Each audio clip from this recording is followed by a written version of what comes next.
भावी प्रधानमन्त्री बालेन्द्र शाह बालेन्द्र शाह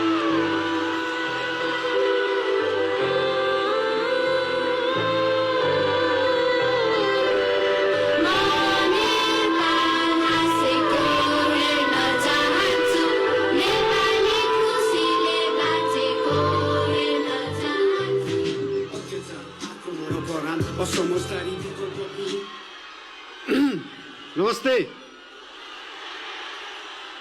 नमस्ते नमस्ते नमस्ते तपाईहरुको फेभरेट कलर कुन हो रङ नीलो तपाईहरुको फेभरेट बाजा कुन हो बाजा बजाउन मिल्ने चीज यसपालि के गर्ने त्यसलाई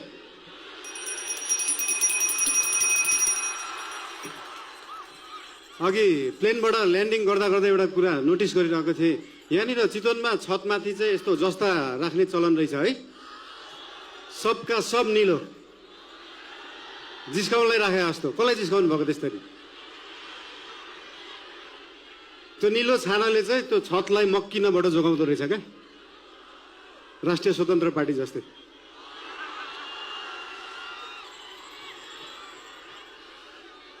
चितवन अघि झर्दै गर्दाखेरि एकजना भाइले भन्नुभयो दाइ देशभरि जाँदाखेरि जसरी टुरिज्म प्रमोसन गर्नु भएको थियो एकचोटि चितवनको पनि टुरिज्म प्रमोसन गरिदिनु होला भनेर मैले भने मेसीलाई फुटबल खेल्न सिकाउनु पर्छ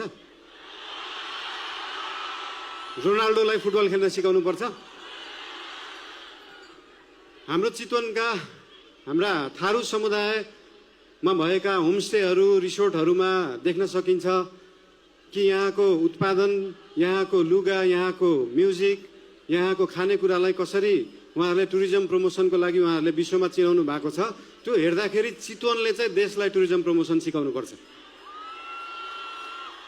घरमा खाने आफ्नो लोकल खाना आफ्नो लोकल परिकार घरमा खाने त्यो लोकल परिकारलाई एउटा इन्टरनेसनल क्युजाइनको रूपमा उहाँहरूले प्रस्तुत गर्न सक्नु भएको छ त्यो पुरै देशले सिक्न जरुरी छ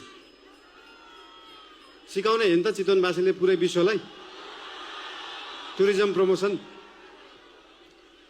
राम्रो कुराहरू यहाँको ठाउँहरूको धेरै छन् एउटा समस्या रहेछ यहाँ हरेक वर्ष न्युजमा देख्न पाइन्छ किसानले बाटोमा दुध पोखाएको तरकारी फालेको त्यो के रहेछ भन्दाखेरि किसानले सही बजार नपाएको किसानले सही मूल्य नपाएको एउटा समस्या रहेछ केही सीमित बिचौलिया केही सीमित नेताहरूको एउटा सिन्डिकेटले गर्दाखेरि पारी जुन अनुदानले कृषि हुन्छ त्यो सस्तो जस्तो देखिन्छ त्यो सस्तो तरकारी यहाँ ल्याएर यहाँको किसानको मूल्य चाहिँ महँगो जस्तो देखाएर एउटा भ्रम सृजना गरेर किसानलाई मार्ने काम भएको छ त्यो रोक्न जरुरी छ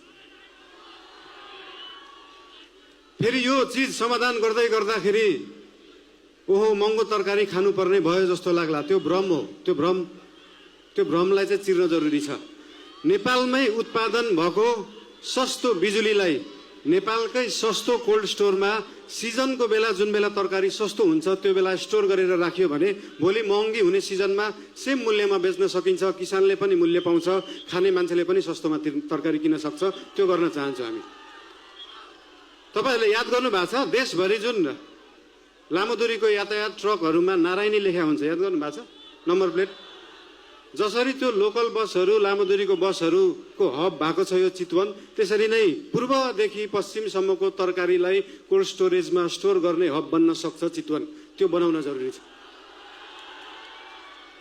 देशवासीलाई आफ्नै तरकारी खुवाउन जरुरी छ र किसानलाई सही मूल्य दिन जरुरी छ बर्खामा हाम्रो बर्खा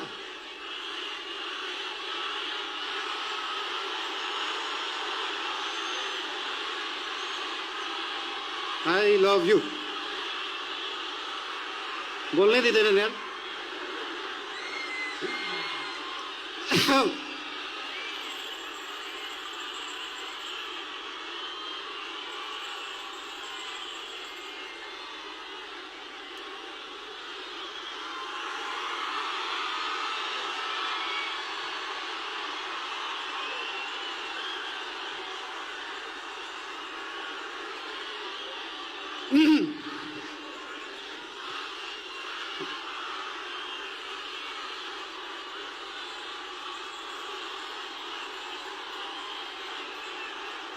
गीत बजाम नाचम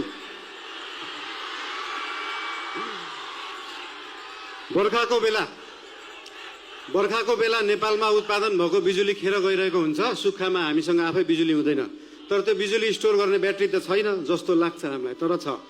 हाम्रो देशमा उत्पादन भएको सस्तो बिजुली बेचेर देश धनी बन्दैन, त्यसलाई प्रयोग गरेर त्यसलाई स्टोर गरेर बन्छ, र त्यो स्टोर गर्ने ब्याट्री हो मल कारखाना, डाटा सेन्टर, कोल्ड स्टोरेजहरू। त्यस्तो ब्याट्रीहरू बनाउन जरुरी छ आफ्नो बिजुली थामेर राख्नलाई।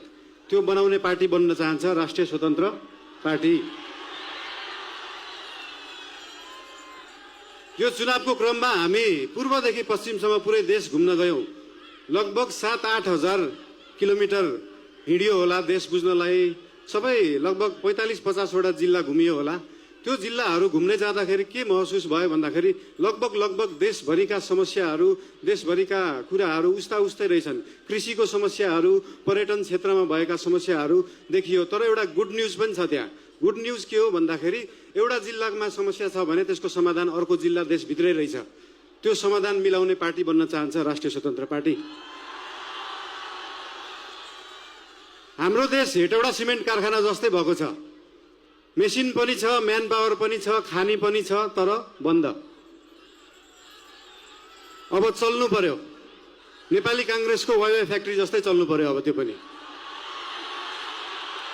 पुरै देशभरि चल्नु पर्यो, 100 वटा भन्दा देशमा जानु पर्यो। त्यसरी देशका उद्योग कल कारखानाहरूलाई चलाउने पार्टी बन्न चाहन्छ। अब यहाँ आइयो, तपाईहरुलाई भेटियो, धेरै खुसी लाग्यो। तपाईहरु किन टेन्सन लिनुहुन्छ क्या? पार्टीको सभापति नै यही उठ्नु भएको छ, केको टेन्सन? तपाईहरुका समस्या, पुरै देशको समस्या सभापतिज्यू, हामी सबै पार्टीका नेतागण, कार्यकर्तादेखि लिएर तपाई हामी सबै मिलेर अब देश बनाउने हो।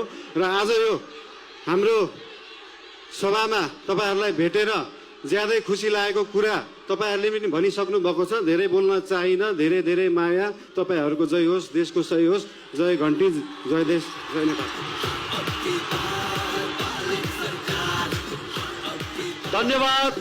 राष्ट्रिय स्वतन्त्र पार्टीका वरिष्ठ नेता